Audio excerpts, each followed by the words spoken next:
the popular conception when it comes to superhero movies, yes, we're still talking about that because the economics of internet broadcasting are what they are.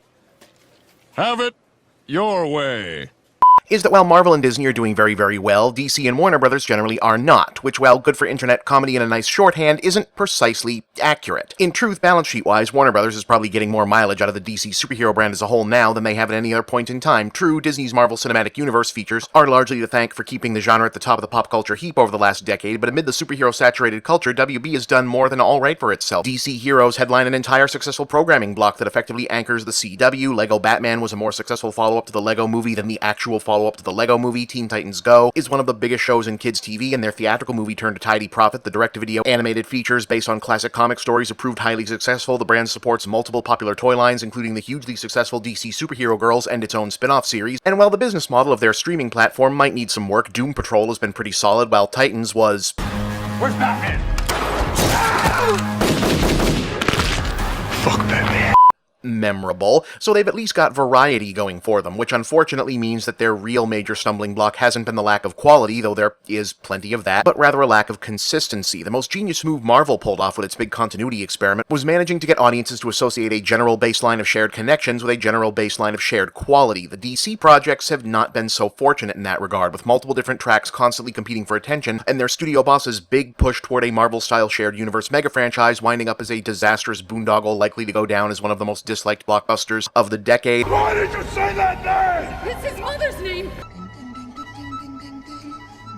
And a belly flop so disappointing that there's essentially an entire internet religion growing up around insisting that a mythical, better version just must somehow exist, and whose good entries now include in total Wonder Woman, which runs out of gas in Act 3, Aquaman, which, depending on who you ask, is either one of the most absurdly stupid, relentlessly nonsensical movies of its size ever released to theaters and therefore bad, Call me Ocean Master, or one of the most absurdly stupid, relentlessly nonsensical movies of that size ever released to theaters and therefore good, and Shazam, which really, honestly, was just almost perfect. Like, could very well be the second best superhero movie this year. Seriously, if you didn't see it when it was out, it's on DVD now, give it a look. It was great. But okay, the DC movies, even if it feels like they're kind of figuring out what they maybe need to be at this point, they still have the problem of feeling like they're either all over the place or attached to stuff that's all over the place, and maybe that's not great for perception. Not so much that they've got too many versions of the characters running around. This isn't like the Marvel situation where, apart from Spider-Man and maybe the Hulk, the MCU movies were most people's first introduction to these characters. The world is used to there being more versions of Batman and Superman, and okay, really just those two, but the point stands. No, the problem this creates for them is that when your product is this extricable from one another, and so much of the highest profile actually connected stuff is considered bad, and has already started to fall apart, the fact that they can already skip a lot of the other stuff makes it harder to convince anyone that there's anything that's not a slam dunk worth trying out.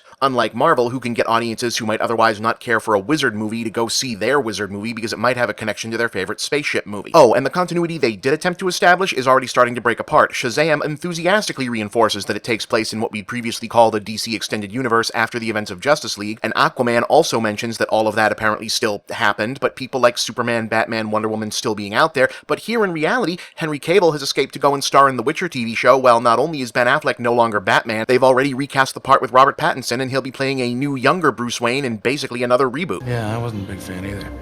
But Affleck was the bomb in Phantoms. Word, bitch. Phantom's like a motherfucker. What's up now? Wonder Woman 84, meanwhile, is set in the mid-80s, as the title implies, but if and when these stories sync up again, no one can seem to give a straight answer yet as to whether or not James Gunn's Suicide Squad 2, or Birds of Prey, or The Fantabulous Emancipation of One Harley Quinn are actually connected in any meaningful way to Suicide Squad, the first one. There's likely to be an entirely new Batman and Superman, but the same Wonder Woman and maybe the other two guys, so what's the story now? This isn't like the 80s, where if you were going to keep a franchise going after a movie everyone hated, you just pretended you never made that one and kept going, like with Freddy's Revenge and Jaws 3. Fans won't have it, and it'd be kind of bad form to make the good and or successful properties start over from scratch as well. On the other hand, one more extreme but paradoxically more historically fan-pacifying approach might also be found in the 80s via the comic book birthplace of all this superhero pandemonium. Fans of the CW Arrowverse franchises know that the brand has taken to hosting yearly miniseries team-up events across multiple shows utilizing DC Comics' old multiverse concept in order to write around Supergirl having to take place in an alternate universe from the rest because she started on another network, with the shocker finish of last year's event dropping a big reveal about what was coming up next time. Tell me this deranged doctor of yours isn't going to be a bigger problem. Deacon? Why? Because I hear he's made a friend. Don't worry, Doctor. Everything is as it should be. The stage is set. Worlds will live, worlds will die. And the universe will never be the same.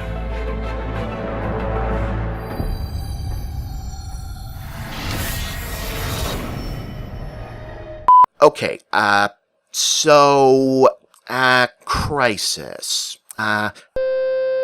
Okay, so right here is where there was going to be like a live-action skit thing going into way more detail about the history of this, but the episode ran long, so we're going to do that next time, probably, unless something newsworthy happens. So for now, short version, DC used to have a bunch of their ancillary characters spread over a bunch of different alternate universes, which was pretty interesting some of the time, but also pretty confusing a lot of the time. Crisis on Infinite Earths was a 1985 mega-series, the storyline of which concluded with all the different timelines collapsing into one thing, and more or less all the redundant versions of all the various characters doing the same, except for all the ones who got just deleted from existence, and the Flash and Supergirl who both got killed. Now they've fudged at this, picked at it, undone it, redone it, refined it, revamped it over the years, but basically when DC says Crisis, they mean they're getting ready to put some things together and make other things retroactively never have happened. Make sense? Well, it actually doesn't make more sense when I spell it out, I promise. Comics are weird! But can TV and movies afford to be? Almost no one actually thinks the CW's Crisis on Infinite Earths will be a company-wide thing in the same vein as the comic. First off, it's the CW series, they're not the biggest game in town. Black Lightning is already confirmed to be remaining in its own pocket universe. It's not clear whether the streaming shows like Titans or Doom Patrol will get a nod, and the animated Titans, various Batman cartoons, Justice Leagues probably won't be involved, though I wouldn't put it past them to briefly Forrest Gump The Legends of Tomorrow into footage from the Adam West Batman, George Reeves Superman, Linda Carter Wonder Woman for a quick gag, especially since Burt Ward is supposed to turn up possibly along with Carter and Tom Welling. It's not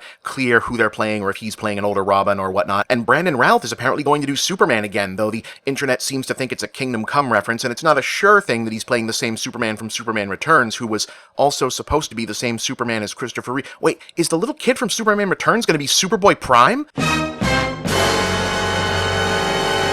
Crap, this is running long. But in any case, the current movies are probably too expensive to rate an appearance either way. One would have to imagine if they were going to pull Gal Gadot off set to fly out to Vancouver and shoot a cameo, we'd have heard about it by now. But they could get a mention, maybe? Well, see, what a lot of fans are assuming is the main reason they're invoking the Crisis in the naming scheme here is because they'll be using the story to tie up plot threads, mainly closing the book on Arrow itself, but also collapsing Supergirl's universe in with the others because there really isn't a reason not to at this point, and it seems even likelier amid the teasing that Supergirl and Batwoman will have a lot of interaction in the coming seasons.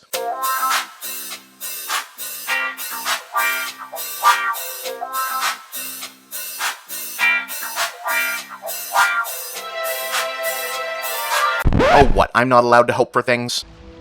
I'm sure he's really proud of you. X-ray vision. You really do have a lot of tattoos.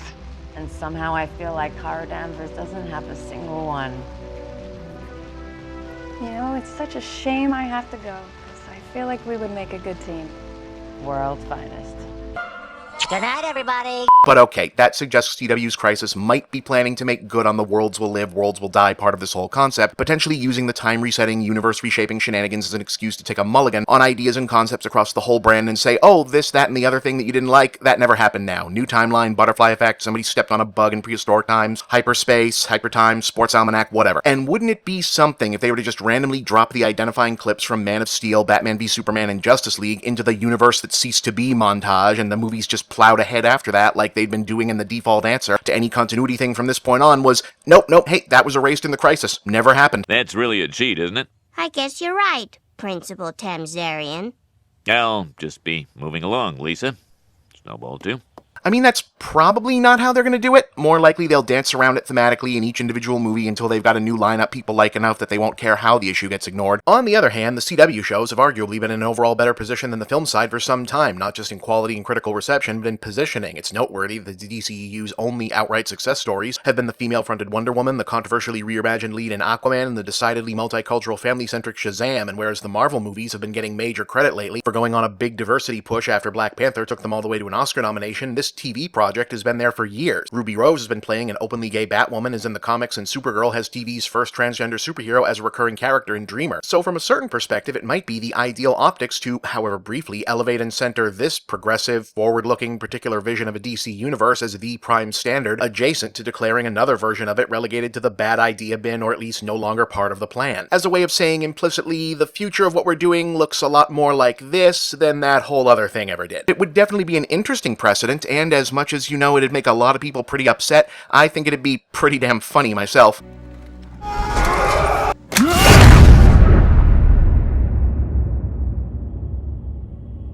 I'm Bob, and that's The Big Picture.